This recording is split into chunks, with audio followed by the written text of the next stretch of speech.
Here's a press conference with police. Let's listen in. So I'm going to tell you what we know preliminarily at this point about the incident that happened here at the airport. At about 12 noon or shortly thereafter, there was a disturbance occurring on the outside area of the baggage claim right behind me and below me. So actually outside, not inside, but outside, a disturbance that we believe was a domestic disturbance between a lady and her children's father. All right. You can probably been able to see that there's a car that's been damaged by rocks. The black male suspect that was involved in this disturbance used rocks to attack the lady and during the disturbance. One of our officers assigned here to the airport was alerted to the disturbance, came to the aid of the lady, and he was rushed by the gentleman with the rock. At this time, the report is that he was able to separate himself from that individual, gain some distance, try to gain some time, but the individual came toward him again, and so he discharged his weapon a number of times.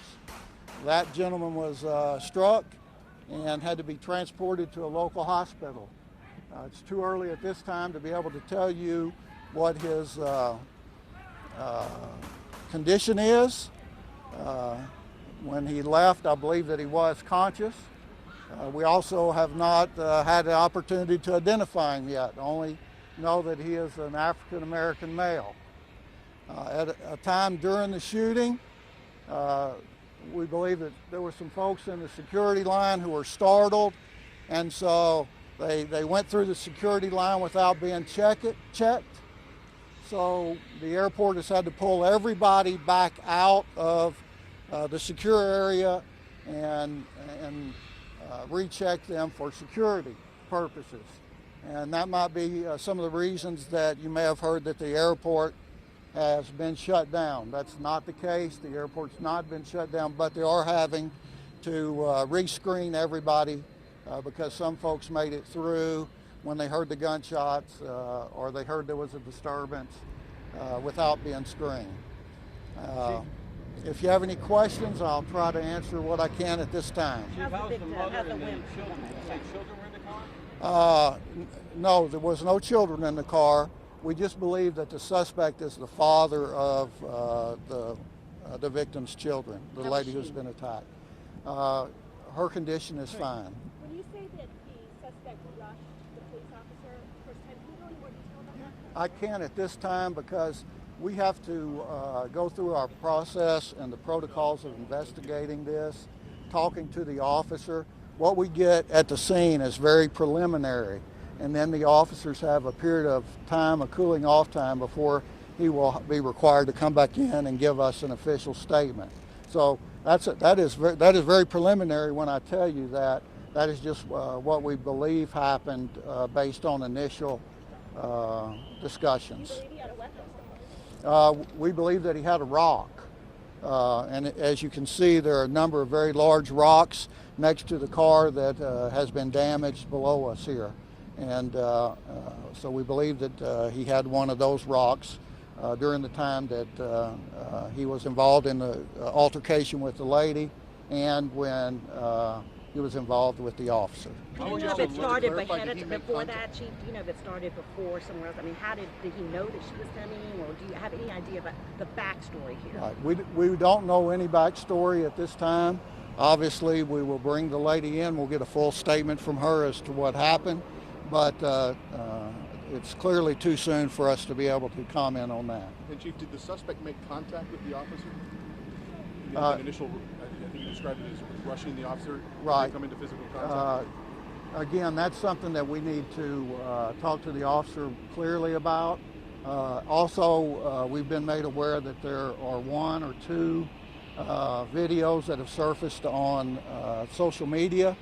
Our Fusion Center and our Special Investigations Unit are aware of those and try to find the folks who posted them.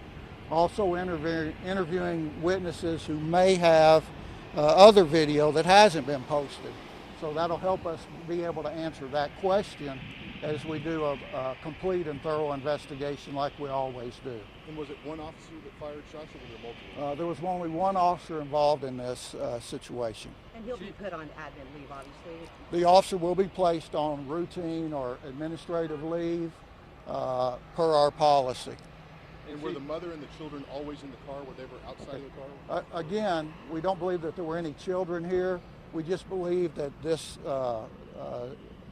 gentleman that was shot may have been the father of this woman's children, and that's how they know each other and were involved in the domestic disturbance. What drew police to the scene? Was it this rock smashing on the car, or did someone call 911?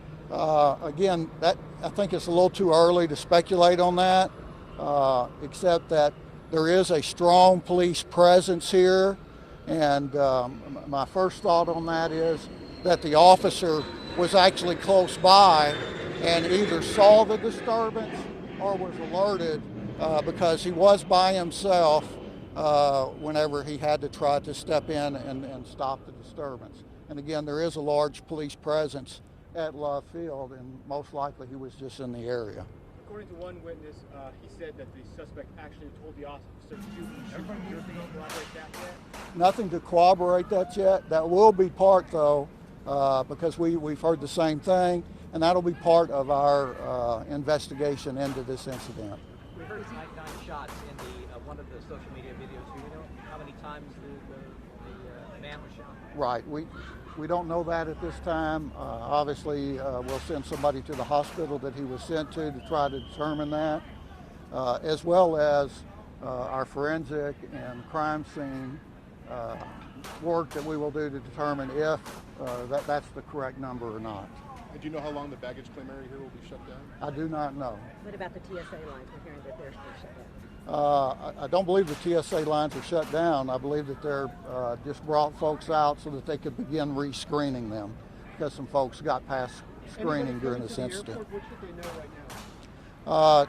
If you're coming to the airport, I would say that you need to give yourself a lot of time, right? So, and again, I'm not the airport spokesman or the airport expert, but common sense tells you that if you're coming to the airport today, give yourself more than the usual allotted time that you would give.